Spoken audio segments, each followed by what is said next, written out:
Unidade 4, Ser Humano e Saúde. Aula 15.1 Conteúdo: Hidrostática. Habilidade: interpretar e aplicar as grandezas físicas, pressão e densidade em diferentes situações. Olá pessoal, tudo bem com vocês? Estamos iniciando a nossa aula 15.1, mas antes disso vamos à nossa revisão. Lembram que falamos ontem tipos de alavancas? Vimos que existem 3 para classificá-las. Temos a primeira, conhecida como a primeira classe, que é a letra A, alavancas interfixas. Lembram quando explicamos que as alavancas interfixas são aquelas que representam quem está no meio, ou entre. Logo, por definição, eu tenho que o ponto de apoio está situado entre a força potente e a força resistente. Vimos que existem vários exemplos: o alicate, a tesoura, o carrinho industrial, a boca de lobo, balança e o pé de cabra, e entre outros. Vimos já na segunda classe, na letra B, as alavancas interresistentes, onde elas apresentam aí a força resistente, ela fica entre o ponto de apoio e a força potente. O que quer dizer isso? Que ela vai ficar no meio, a força resistente. Aí temos os exemplos principais: o abridor de garrafas e o carrinho de mão. Já a terceira classe, na letra C, é a alavanca interpotente. São aquelas onde a força aplicada, que é a força potente, localiza-se entre o ponto de apoio e a força de resistência. Logo, quais os exemplos que temos? A vassoura, a pinça, o remo, o cortador de unha, são esses tipos de alavancas que são as máquinas simples. Lembram? Nós fizemos todas essas classificações. E agora sim nós vamos para o nosso desafio, para que você entre na parte que envolve a hidrostática. Vamos lá, o nosso desafio.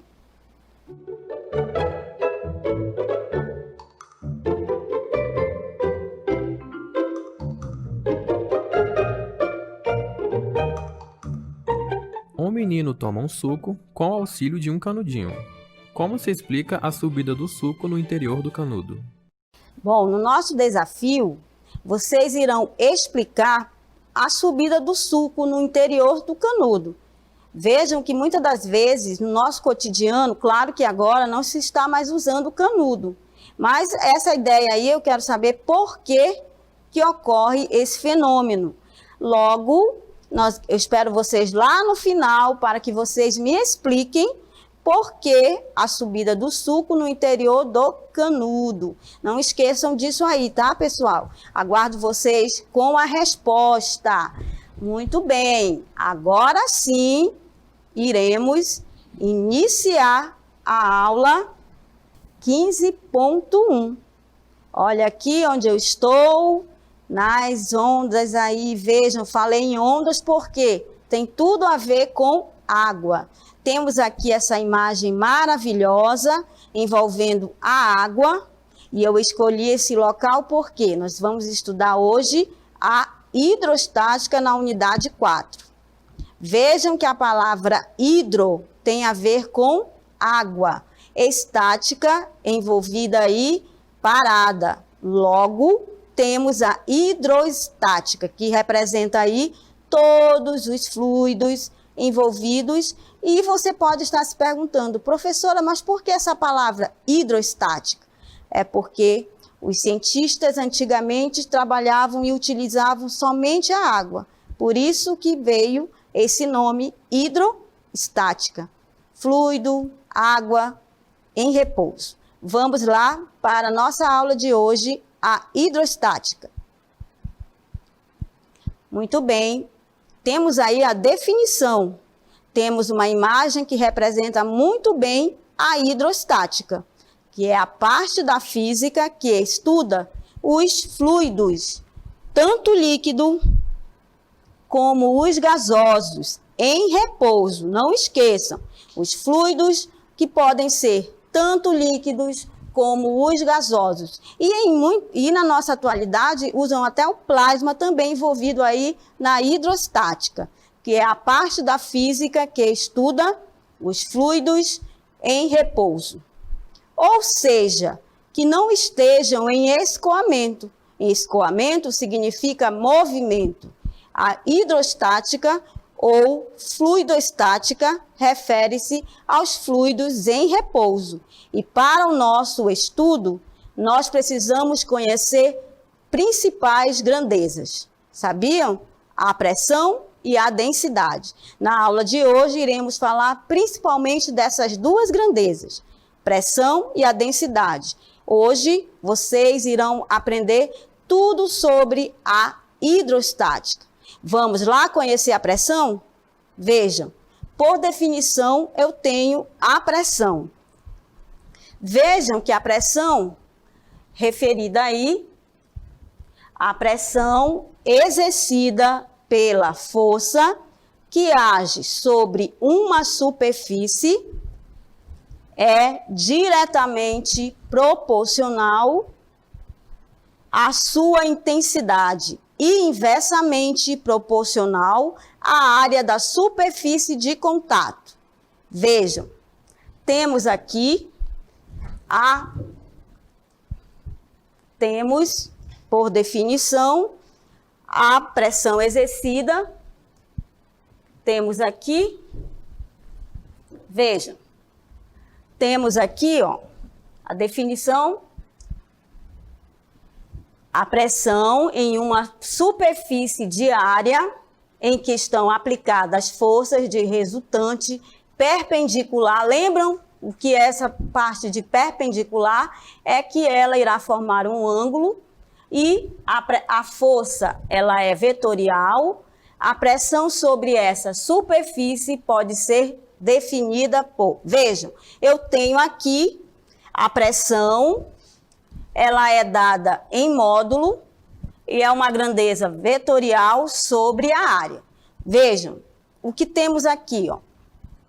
O que é a pressão? Voltando, né? A pressão exercida pela força que está aqui, nossa força, que age sobre uma superfície.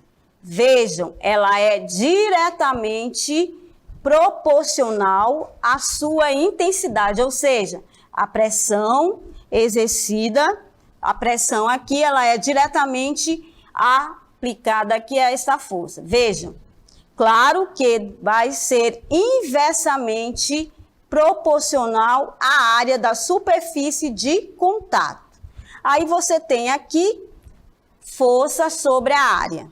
Muitos exemplos nós temos sobre essa pressão. Se eu tiver uma força ou uma pessoa que tem uma pessoa magra e ela tem um peso muito menor do que essa área de contato, a área for maior, eu terei aqui uma pressão menor. Vejam que essa definição aqui da pressão, ela é diretamente proporcional à sua intensidade, que é a força em módulo.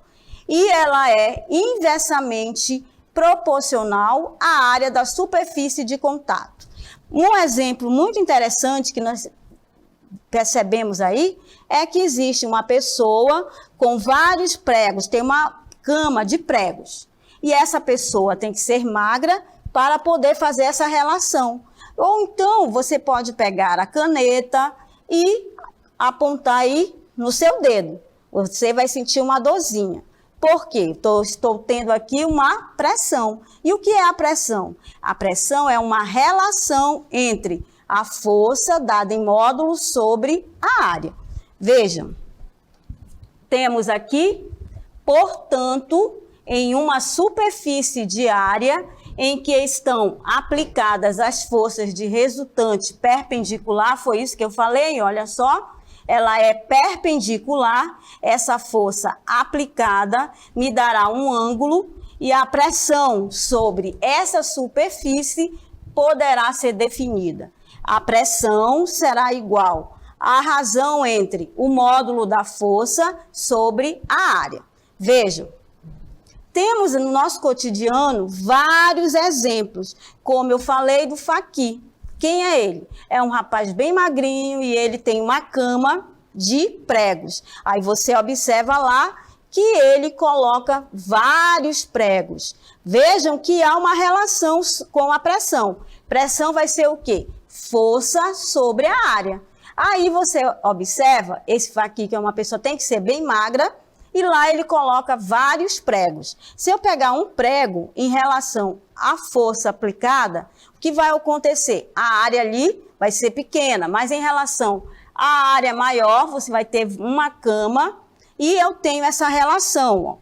Pressão vai ser igual à força sobre a área. Se eu tiver uma área maior, eu terei uma pressão menor, correto? Vejam que existem muitos exemplos que envolvem aí essa pressão. Claro, quando você diz que há uma força perpendicular, com essa força, a pressão sobre essa superfície será definida sendo, pressão vai ser a razão entre força sobre a área. Vejam aí.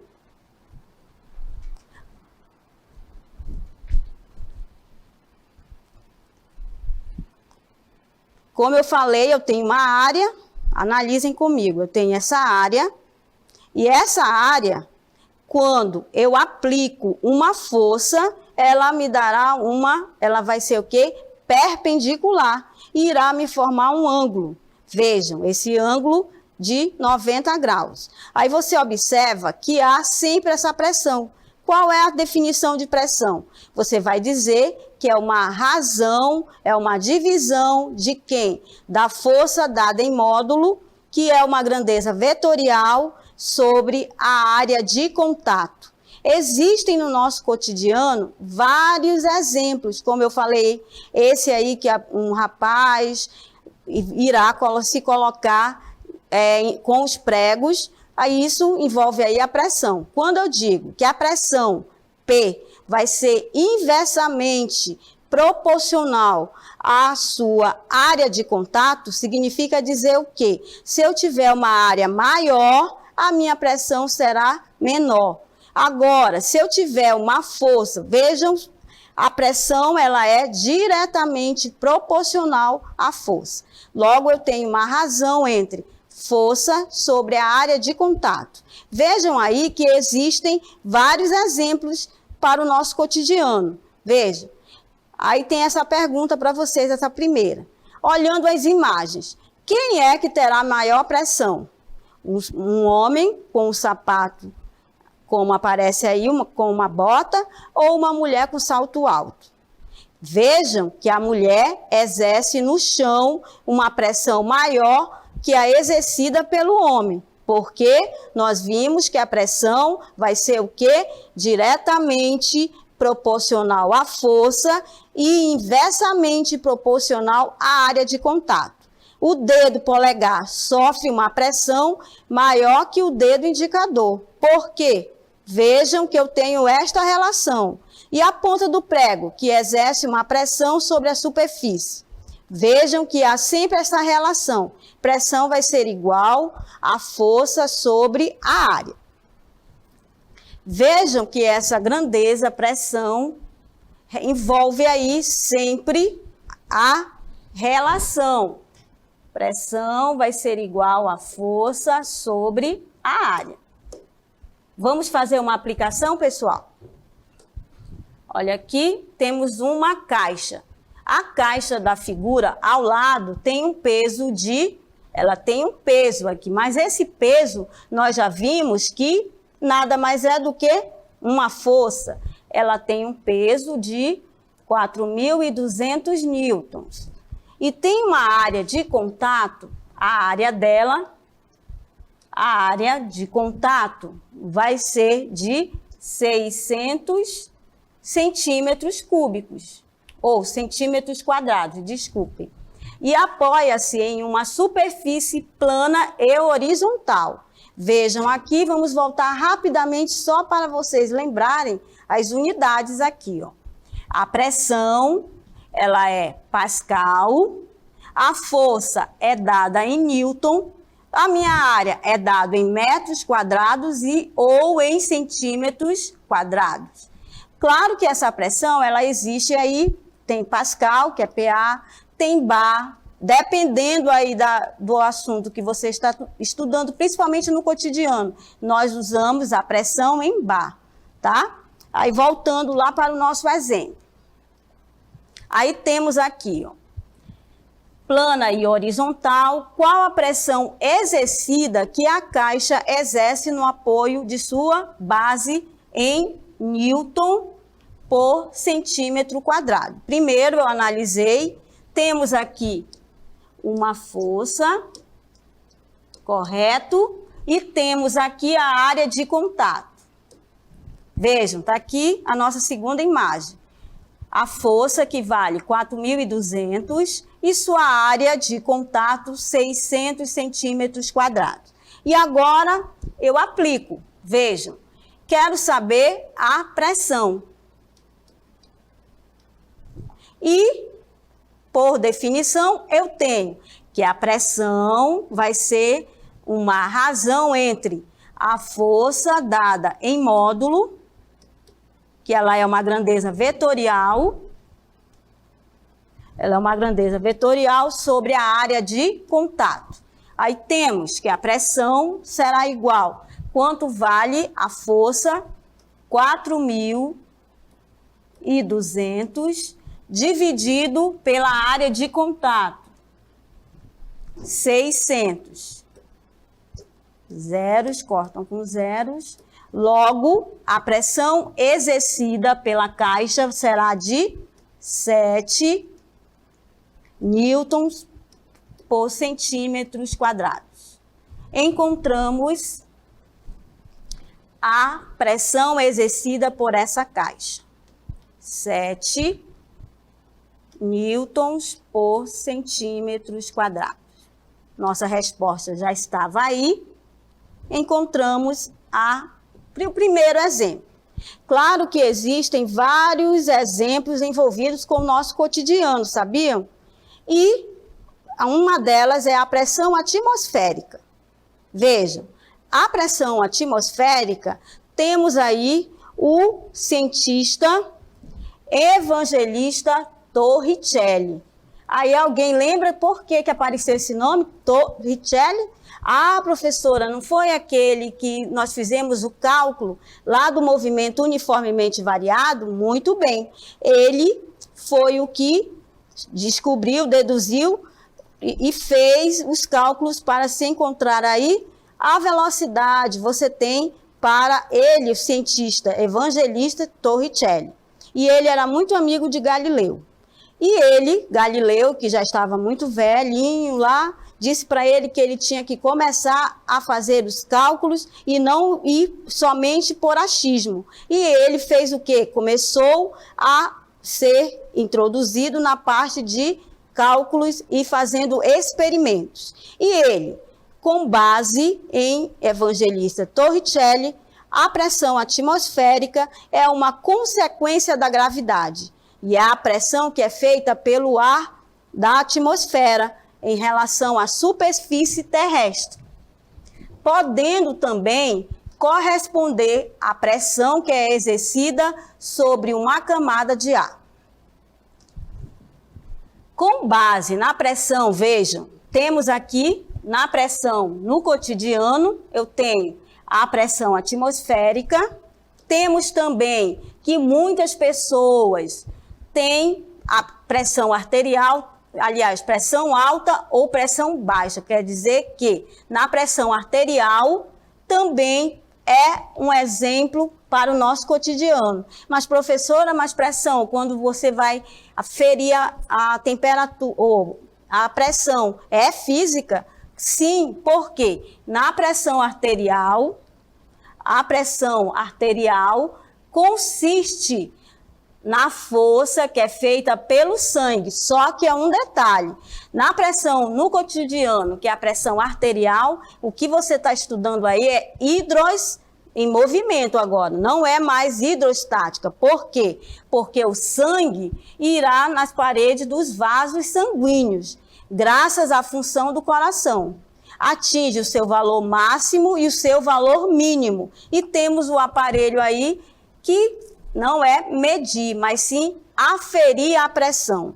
Se fizéssemos um cálculo, você iria utilizar a pressão arterial para que vale aqui, ó, o valor máximo, que é 12 por 9, 12 por 8, e a baixa está entre 6 a 9. Claro que atualmente eles estão tentando colocar que a temperatura para a pressão arterial vai ser colocada aí, na pressão arterial será de 14, porque estão vendo que na atualidade muitas pessoas no nosso cotidiano têm o estresse, e para não ficarem assustadas que 14,8, 14,9 vai ser pressão alta, então eles estão colocando aí num padrão. Então, a pressão arterial, ela consiste na força, vejam aí, olha, a física, força que é feita pelo sangue nas paredes dos vasos sanguíneos. Só que nesse caso não é hidrostática, ou seja, o sangue vai estar em movimento. Logo, você tem aí, nessa pressão, os vasos sanguíneos, e eu tenho a pressão alta e a pressão baixa. E o terceiro corresponde muito bem ao nosso desafio. Veja, na pressão do cotidiano aqui, você tem, na letra C, uma pessoa ao tomar um suco, que no caso da imagem, o menino toma um suco com auxílio de um canudinho. A física explica de que forma? Quando o ar do canudo é sugado, a pressão no seu interior torna-se menor que a pressão atmosférica, que age na superfície do suco. Dessa forma, a pressão atmosférica provoca a subida do suco. Vejam, no interior do canudo. Vejam, quando o ar do canudo é sugado, a pressão no seu interior torna-se menor que a pressão atmosférica, que age na superfície do suco. Logo, a pressão atmosférica irá provocar a subida do suco no interior do canudo. Será que é só o suco? Claro que não, né, pessoal? Como eu falei para vocês, na hidrostática, nós temos duas grandezas fundamentais aí. Lembram? Falamos da pressão e qual é a outra? É a massa específica e a densidade. Toda vez que falarmos da hidrostática, eu tenho que entender que existem aí essas duas grandezas, a pressão e a densidade. Vamos definir aí o que é a densidade e a massa específica, também conhecida como densidade absoluta. Vejam aí, temos que a massa específica e a densidade absoluta. Ao se afirmar que a massa específica, pessoal, tem um segredo aí para vocês. Sabiam que a massa específica e a densidade, nada mais do que eu quero definir aqui, ó. O μ vai ser massa sobre volume. Nada mais do que eu estar, vamos definir assim, ó. Que eu tenho, nós sabemos que todo corpo tem partículas. E essas partículas, quanto maior eu tenho aqui, ó, massa e tenho volume. Se eu colocar mais massa em um determinado volume, eu irei apertar essas partículas. Em outras palavras, a massa específica e a densidade, ela é aquela que irá apertar as partículas. Professora, mas como é isso? Apertar as partículas? É da forma bonita, eu digo que a massa específica, ao se afirmar que a massa específica da água é 1000 kg por metros cúbicos, agora sim que o volume é metros cúbicos. porque eu estou utilizando aí 3 dimensões. Estamos informando que 1 metro cúbico de água possui uma massa de 1.000 quilogramas. Isto nos permite deduzir a definição de massa específica, que é a relação, aqui é muito bonito, ó, é a relação entre a massa e o volume ocupado por essa massa. Em outras palavras, eu posso dizer o quê?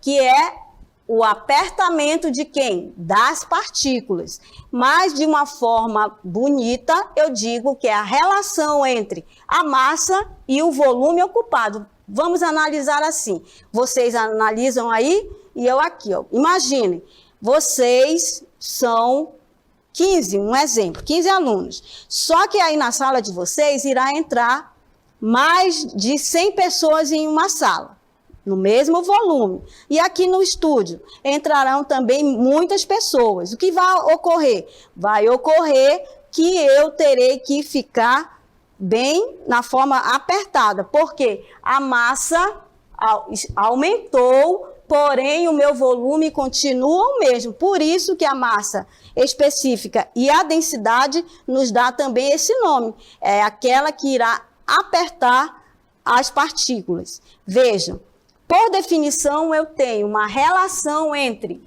a massa e o volume ocupado. Claro que essa massa e o volume ocupado depende muito se eu tiver um corpo, ele vai ser, se este corpo for homogêneo, se ele tiver, você terá aqui uma massa específica que representa a massa e o volume. Aí aqui eu tenho 1 quilograma ou 1 quilo de algodão e 1 quilo de chumbo. Quem é o mais pesado? Claro que os dois, eles vejam aqui que nessa grandeza os dois são iguais. Claro que dependendo, aí eu sei que um vai ser mais pesado que o outro. Aí você tem, na massa específica e da densidade, vamos ver aí quem tem mais massa.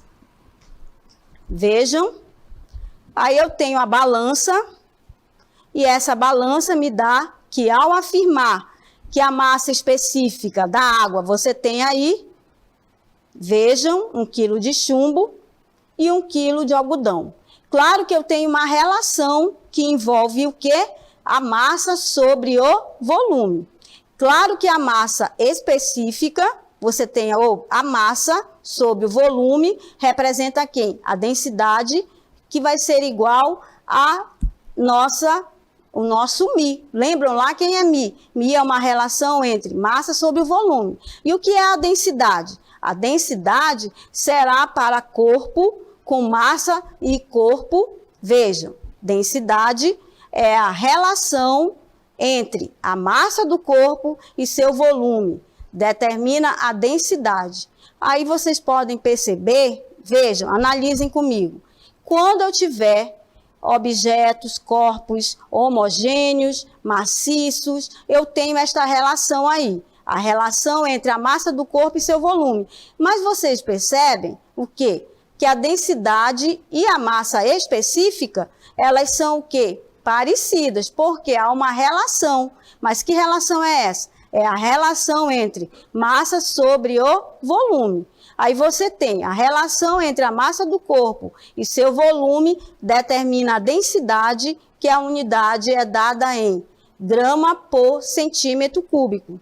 Professora, mas grama está no sistema internacional? Nós vimos que grama não é do sistema internacional, mas ela está no cotidiano. É muito mais usado grama do que o quilograma. Aí você tem que a densidade é a relação entre a massa do corpo, que é dada em grama, sobre o volume do corpo em centímetros cúbicos ou metros quadrados. Aí você tem um exemplo. Vamos calcular, pessoal, o exemplo? Vejam, se um corpo tem a massa de 20 gramas e um volume de 5 centímetros cúbicos, quanto vale sua densidade? Vejam que eu tenho a massa, 20 gramas, tenho volume, de 5 centímetros cúbicos. Aí tenho a relação. Densidade vai ser a relação entre a massa sobre o volume. E aplico, tem 20 gramas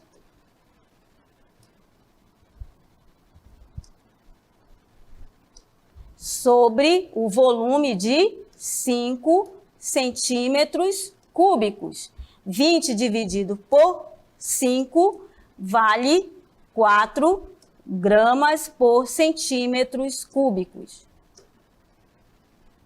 Qual é a resposta? É a letra C. Vejam, tá aqui a resposta, tá?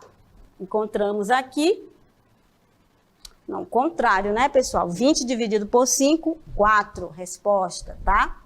Aí temos aqui, ó, veja, retirando as informações dadas pelo exercício, temos que a massa é 20 gramas e o volume 5. Logo, tenho que a relação vai ser massa sobre o volume. A densidade do corpo aí você tem 20 gramas sobre 4, temos 5 centímetros cúbicos.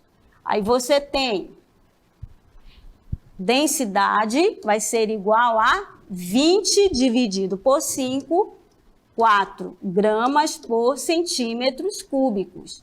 Aí sim, logo, a nossa resposta é a letra, vamos lá ver que eu marquei errado, agora sim, a letra B, tá? Letra B. Temos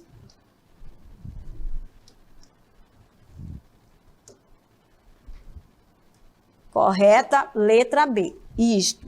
Vejam que eu tenho aí, vamos ver um outro bem simples também, sobre a densidade. Ó.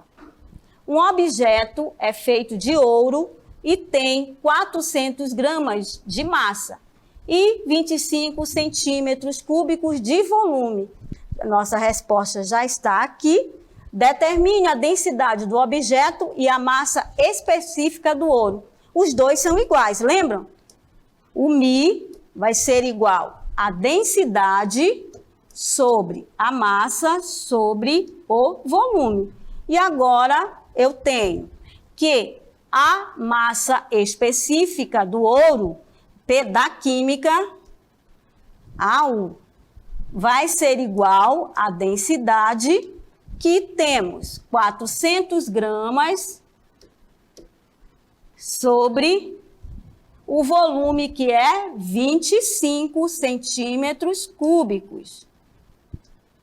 Resposta, temos que a densidade do objeto e a massa específica vai ser igual a, nossa resposta, 16 gramas por centímetros cúbicos. Aí temos o teorema só para vocês perceberem que é só para não dizer que não falamos das flores. O teorema de Stevin, ele representa aqui a pressão hidrostática.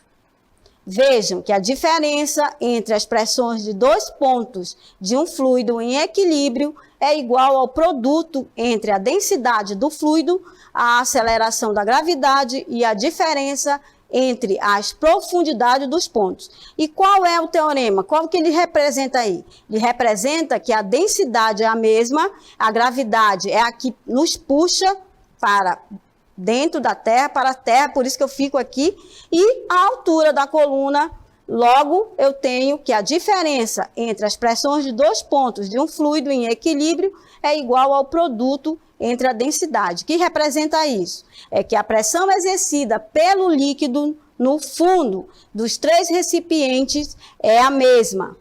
E agora, pessoal, temos uma convidada para vocês verem o ovo flutua ou não. Vejam, com uma convidada que ela é a minha prima. Vejam. Olá, pessoal, estamos no laboratório do CEMEAN para fazermos o seguinte questionamento. O ovo flutua ou afunda? Temos aqui esse material, 2 copos com água, os 2 ovos e uma colher. E hoje nós estamos estudando a hidrostática, aí no estúdio. E agora nós vamos fazer essa prática que envolve as grandezas fundamentais. A densidade, a massa e o volume. Vamos agora analisar os ovos? Temos aqui os 2 ovos, onde nós vamos analisar cada um. Vejam os 2 ovos, agora o outro ovo no outro copo. Oh! Vejam o que aconteceu. Por que será? Pessoal, agora vamos analisar as 2 situações. No momento que eu troquei os ovos para cada copo, vocês perceberam que um flutuou. Significa o quê? Que é uma relação entre 2 grandezas, a massa e o volume. E essa relação entre a massa sobre o volume é conhecida como a densidade. Nesse caso do primeiro ovo, por que ele flutuou? Porque a massa em relação ao seu volume é maior, porque eu acrescentei aqui o sal. Você pode ficar se questionando, e do outro lado? Por que eles estão com a mesma cor de água? É porque eu coloquei gotas de leite para enganá-los, para que você perceba que sempre que eu acrescentar mais massa em um determinado líquido, você tem aí massa sobre o volume. E neste caso aqui, o ovo com mais sal flutuou. É essa que o ovo flutua ou afunda. Tchau! Bom, esse experimento representa aí a densidade, que é a relação entre a massa sobre o volume. Quando fizemos o experimento, representou aí um copo com água e o outro acrescentando aí o sal. Aí vocês viram que um flutuou e o outro não. É devido à densidade, que é essa relação entre a massa sobre o volume. Muito bem, pessoal, chegamos ao final da nossa aula 15.1.